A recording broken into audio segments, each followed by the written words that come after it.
Namaste. Welcome to the Everyday Thought from the Speaker's Yoga Diary, Volume 2, Day 88.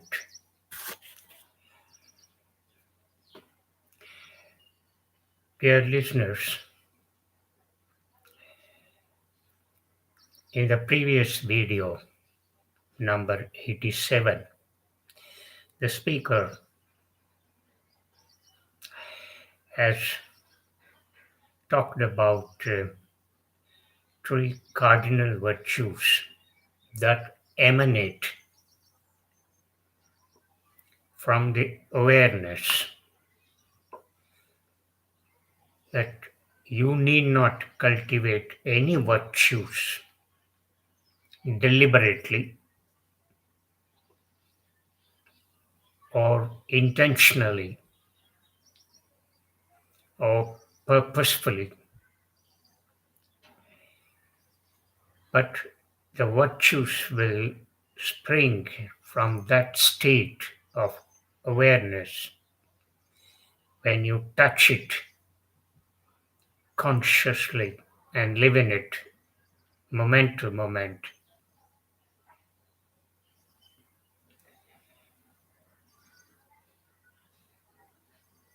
And the speaker has elaborately discussed the first cardinal virtue, that is simplicity. In this video, the speaker would like to enlighten you on the other two virtues, namely contentment and truthfulness. These three virtues, simplicity, contentment, and truthfulness, are most important and they are more powerful virtues. There is no any other virtue that can substitute these three virtues. Of these three virtues are on the top. The other virtues will automatically follow, but these three are more important. Let's take up this second most powerful virtue, that is contentment, santosha. Santosha doesn't mean happiness, but happiness comes from contentment. Happiness cannot arise in seclusion. Happiness does not arise independently. Happiness is always related to an object or a thing. Where there is an object, there is bound to be happiness. In the sense that when you fulfill that object, when you try to secure that object for your purpose, because it has met your expectation, it has fulfilled your desire, and therefore happiness comes into being. From that state of fulfilling your desire comes the state of happiness.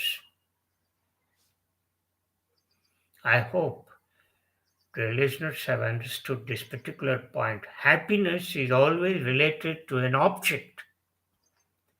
If you remove the object, there is no happiness. If you remove object, there is only sadness. Sadness is the absence of object. Happiness is the presence of that object. This is the correlation between happiness and sadness. But both these two states are related to the presence and absence of the object. So, such is the relationship or connection between happiness and sadness on the one hand and the object on the other. So, object is crucial here. It is the object. When it is fulfilled, it results in happiness. When the object is not fulfilled, then it results in sadness. But contentment is nothing to do with this state of happiness, because we have just now learned happiness is related to the presence or absence of an object. But contentment is nothing to do with the presence or absence of an object. Because when you have this state of contentment, it is nothing to do with the object. It is immaterial whether the object is realized or not realized, whether you have secured that object or not, whether you have fulfilled your desire or not. So, contentment is nothing to do with the object. In fact, contentment is the absence, the total absence of an object. It's not something that the object is present and then removed in the relative sense. It's not understood in the relative sense, but here in the absolute sense of absence of the object. And that results in contentment, because where there is contentment, there is no desire for anything else in the world. You are not desiring anything. You are not having any kind of wish of fulfillment. So, contentment is the absence of desire. But in the state of happiness, there is the presence of desire. In the state of sadness, there is what is known as that the expectation has not come to the desire, to our desire, and therefore it results in sadness. So, contentment is nothing to do with the object. It is the total absence of the object, in the sense that it is the total absence of desire. You become totally desireless. When you become desireless, then you are in a state of contentment. You are not aspiring anything in the world. There is nothing like becoming. But where there is a state of happiness and the state of sadness, there is always the state of becoming. You become this or that. If you don't become this, it results in sadness. If you become that, it results in happiness. This is the relationship. But in contentment, there is no such desire. Yeah, you have moved away from the material object. You just live in this world and let things happen on their own. This will be your state of philosophy of living. Your philosophy of living is let things happen on their own. You don't run for those things. When things happen, then you respond to the situation. You act sensitively with empathy, sympathy, and love and compassion. This is what happens in the state of contentment. So there is no desire or any craving for things. You move away from that. You live in the state of desirelessness. So contentment means the state of desirelessness. And if the desire is absent, that if there is no desire in your living, then you are in a state of contentment, not in a state of happiness. The speaker has already clarified that happiness and sadness are relative words, and they are in turn related to the presence or absence of object. That is, there is a desire, there is an object, there is a happiness or sadness. This is the kind of equation that you must draw. There is a desire, the desire is for an object. When the object is fulfilled, the desire is fulfilled, then it results in the happiness. There is a desire, there is an object, but if the object is not fulfilled, then you become sad. So this is the relationship between desire, object, and happiness and sadness. But contentment is the absence of all these three. There is no desire. When there is no desire, there is no object. Yes. When there is no object, the question of happiness or sadness does not arise. So, therefore, contentment is the absence of desired object and the relative words like happiness and sadness. In other words, if you have that sense of contentment, you are in a state of bliss. It's not that your life is totally happy, but you are in a state of ananda, that is blissful state, because there is no desire. You are not craving for anything in the world, right? So you allow things to happen on their own, and you will not run for any things in the world. So your life will be peaceful, orderly, calm. Nothing will disturb you in the world, and you don't feel any sad because there is no desire. But these things will happen in the material world. So, in the material world, as all of us live in it, we all want to become this or that. When we want to become this or that, it means that we have a desire to have that, desire to have that, right? So, therefore, in the material world, such such aspects are valid, but in this spiritual world, that means where when you have that state of awareness, the awareness gives, emits those virtues. You don't have to cultivate that state of contentment, right? That state of santosha. No, there is no need. But we always try to cultivate. The problem with us is that we try to cultivate virtues. That is why there is always a conflict between us and the virtues. And therefore, the virtues do not stay with us for long.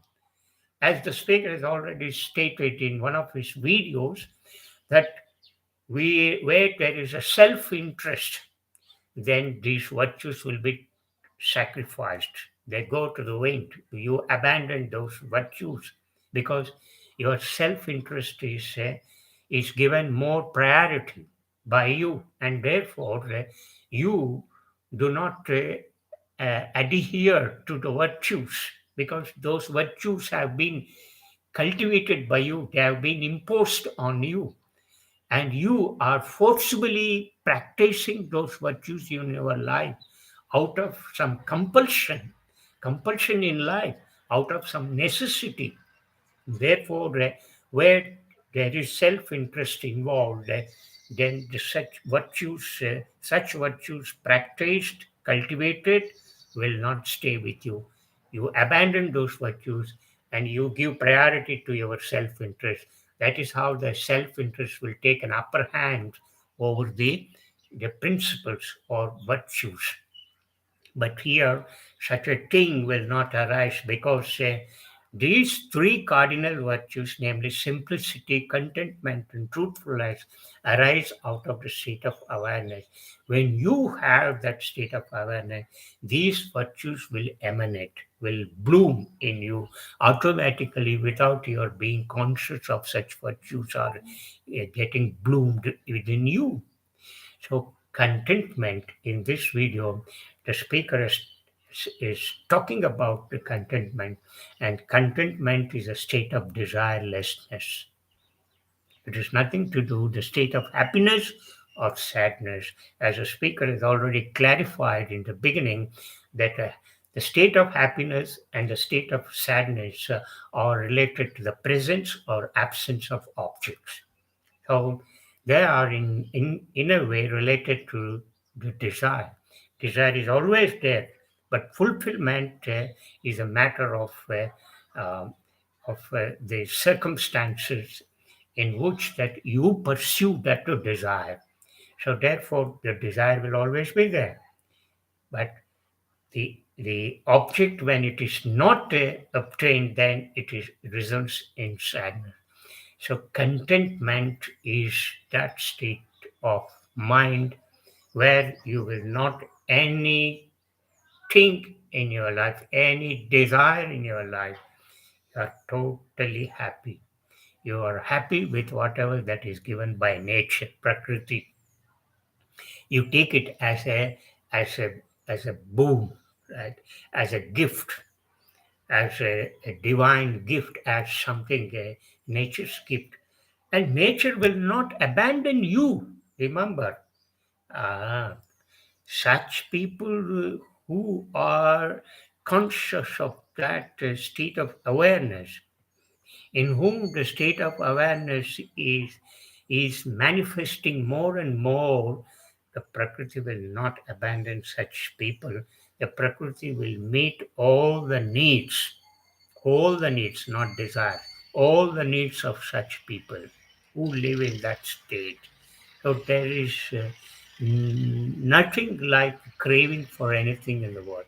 So Prakriti will take care of your needs. All that you want, as the time arises, the Prakriti will supply that to you.